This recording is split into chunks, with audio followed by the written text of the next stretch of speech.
మిత్రమా, జీవితంలో నువ్వు గెలిచి ఎన్ని కట్టుకథలైనా చెప్పు చూడు. నువ్వు చెప్పింది ఎవరైనా వింటారో, నిన్నే ఆదర్శంగా ప్రేరణగా తీసుకుంటారు. ఓడిపోయి నువ్వు ఎన్ని నీతులు చెప్పినా పిచ్చోడంటూ ముద్ర వేస్తారు. ఆ ఎదురు దెబ్బ తగలనంత వరకు ఎవ్వరిలో కూడా మార్పు రాదు మిత్రమా. మెట్లు చూస్తే నిలబడిపోతే మేడెక్కలేం కదా. ప్రణాళికలు వేస్తూ ఉండిపోతే విజయం సాధించలేము. అడుగు ముందుకు వేసి కార్యాచరణ మొదలు పెట్టాలి. నిర్ణయం తీసుకున్నాక దారి ఎలా ఉన్నా సరే గమ్యం చేరాల్సిందే మిత్రమా. మానవ జీవితం యొక్క ఉత్కృష్టత మరణం ఆసన్నమైనప్పుడు తెలుస్తుంది.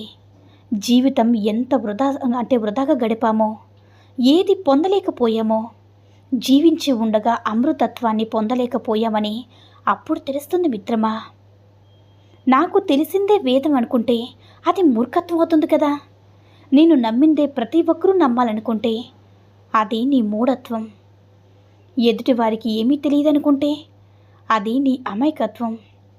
ఇతరుల నమ్మకాన్ని గౌరవించలేకుంటే అది నీ అమానుషత్వం. నేను తెలుసుకోవాల్సింది ఏమీ లేదనుకుంటే అది నీ పైత్యం మిత్రమా. అందరి భావాల్ని అర్థం చేసుకుంటే అదే మనిషితత్వం. అందరి విశ్వాసాలను విలువనివ్వడమే మానవత్వం అని తెలుసుకో మిత్రమా.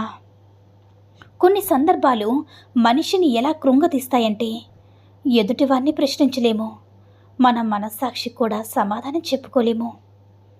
నిన్ను బరువు అనుకున్న చోట భారంగా మారకూడదు, జరుగు అన్న చోట దగ్గరవ్వాలని ప్రయత్నించకూడదు. మొత్తానికి నీతి కాని కథలు ముఖ్య పాత్ర కోసం ఎదురు చూడకూడదు మిత్రమా. మాటలైనా మనసైనా పరిపూర్ణంగా అర్థమవ్వాలంటే ఎదుటి మనిషి మీద నమ్మకం, అభిమానం ఉండాలి. నిర్లక్ష్యం, చులకన భావం ఉండకూడదు మిత్రమా. ఎవరి ఆలోచన వారివి, ఎవరి భయం వారిది, ఎవరి సందేహాలు వారివి. ఏది శాశ్వతం కాని లోకంలో ఎందుకు బ్రతుకుతున్నామో తెలియని అయోమయంలో ఎన్నాళ్ళు సాగినో ఈ పయనం. విధి విపరీతాలకు ఏ మదిని విసుగొచ్చినో, ఏ బంధాల్లో ఏ మార్పు కనిపించినా, జీవితాల్లో ప్రళయం ముంచుకొచ్చినో, ఎన్ని బ్రతుకులు అస్తవ్యస్తంగా మారునో, పెదవి దాటిన మాట హృదయంలో ఎన్నటికీ పదిలంగా, మనసు దాటిన స్నేహం మంచికి మారుపేరుగా ఒక మనసు వేదన ఉంటుంది. మిత్రమా, పైకి కనిపించేదంతా మంచి కాదు. నీకు కనిపించిన ప్రపంచం కూడా ఉంది. నువ్వు నమ్మినంత వరకు అందరూ నటిస్తూనే ఉంటారు. ఒక్కసారి ఎదురు తిరిగి నిజాలు మాట్లాడి చూడు, అసలు రంగు బయటపడతారు. నీతో అవసరం ఉన్నంత వరకు నీకు అనుకూలంగా మాట్లాడతారు. అవసరమైపోయాక చులకనగా చూస్తారు. పాముకు కూరల్లో విషముంటే కొందరు మనుషులకు మాత్రం ఒళ్ళంతా విషమే. కాస్త జాగ్రత్త. కొందరంటారు, నేను లేకపోతే వాళ్ళు ఈ పనులు ఎలా చేసుకుంటారో చూస్తా అని అంటుంటారు. వారి పిచ్చి. కానీ అయ్య లేకపోతే అమావాస్య ఆగుతుందా? మనం లేకపోతే మన పని ఇంకొకరు ఖచ్చితంగా మనకంటే బాగా చేస్తారు. అయినా మనం పంచిన ప్రేమను, సంతోషాన్ని కోల్పోతే మన విలువ తెలిసేలా ఉండాలి. కానీ పనులు చేయడానికి మనం లేకపోతే మన విలువ తెలుస్తుందని అనుకోకూడదు. అది ఎప్పటికీ కూడా జరగదని తెలుసుకో మిత్రమా. కాళ్ళు చేతులు బాగానే ఉన్నాయి కదా, కష్టపడి బ్రతకవచ్చు కదా అని బిచ్చగాడితో మనం చెప్పే మాటలు గుడి లోపల ఉన్న దేవుడు మనతో చెప్తే అసలు గుడికి వెళ్ళాల్సిన అవసరమే మనకుండదేమో కదా. ఒక విధంగా చెప్పాలంటే అందరం బిచ్చగాలమే. అడుక్కునే విధంలో మాత్రమే తేడా ఉందంతే. కాదంటారా? నువ్వు పుట్టినప్పుడు ఎంత తెచ్చావని, నాదే అని ఇంత పోగొట్టుకున్నా అంటున్నావు. నీతో ఎంత పట్టుకెళ్తావని, అంత సంపాదించానని చెప్పుకుంటున్నావు. నువ్వు ఈ భూమి మీదకు వచ్చేటప్పుడు కనీసం ఈ శరీరమైనా ఉంది. పోయేటప్పుడు అది కూడా మిగలదు. ఒట్టి చేతులతో వచ్చావు, మట్టిలో కలిసిపోతావు. మర్చిపోకు. 10 కాలాలు గుర్తుండేది నువ్వు చేసే సహాయమే నీకు గుర్తింపు తెచ్చేది. నీ మంచితనమే మిత్రమా. క్షమాపణ అంటే ఒప్పుకోవడం ఒక్కటే కాదు, ఒప్పుకుని విడిచిపెట్టడం. క్షమించడం అంటే చెప్పడం మాత్రమే కాదు, జీవితాంతం ఆ సంఘటన మరలి ఎత్తకూడదు. అర్థమైందనుకుంటా. మిత్రమా, నది నదిలా ప్రవహిస్తున్నంతకాలం దానిని పవిత్రంగానే చూస్తాము. ఎప్పుడైతే సముద్రంలో కలుస్తుందో అప్పుడు దాని అస్తిత్వం కోల్పోతుంది. అలాగే మీలాగే ఉన్నంతకాలం సంతోషంగా ఉంటారు. ఎప్పుడైతే ఇతరులతో పోల్చుకుని వారిలా ఉండాలనుకుంటారో అప్పుడే మిమ్మల్ని కోల్పోతారు మిత్రమా.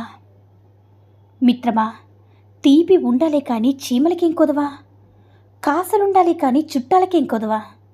ఉప్పు తగిలితే చెదిరిపోవ చీమలు, నొప్పి తగిలితే బెదిరిపోర చుట్టాలు.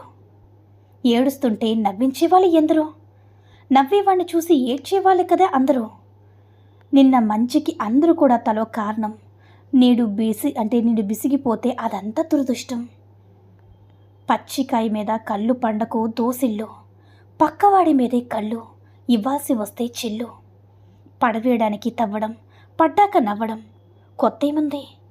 మానవాళికి ఇవే ఆనవాళ్ళు కదా. అర్థమైందా మిత్రమా? జీవితమే ఒక పయనం. ఆ పయనంలో కలిసే ప్రయాణికులు ఎందరో. కానీ ఏదీ శాశ్వతం కాదు. కేవలం నువ్వే శాశ్వతం. నీ ఆలోచనలే శాశ్వతం. నీ ప్రేమే శాశ్వతం. నీ నడవడికే శాశ్వతం.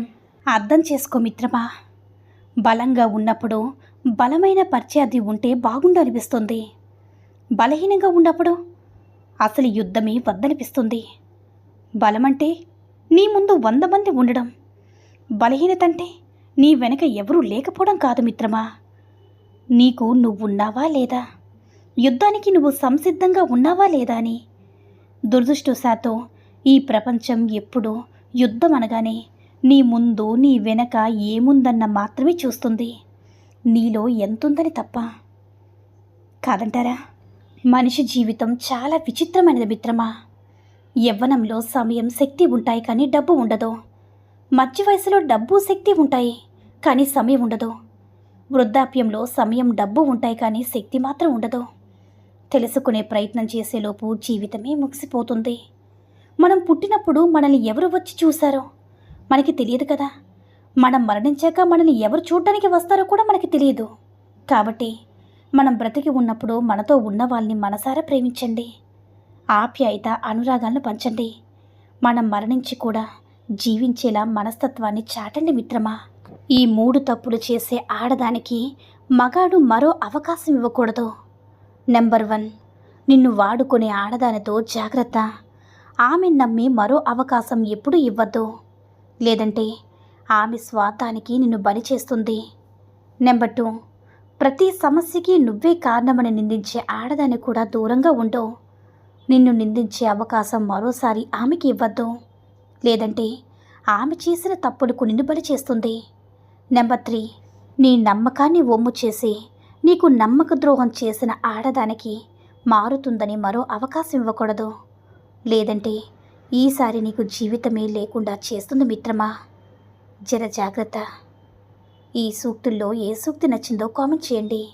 ఈ వీడియో నచ్చినట్లయితే లైక్ చేసి మరిన్ని వీడియోస్ కోసం మన ఛానల్ని సబ్స్క్రైబ్ చేసుకుని మాకు మరింతగా సపోర్ట్ చేయండి. ధన్యవాదములు.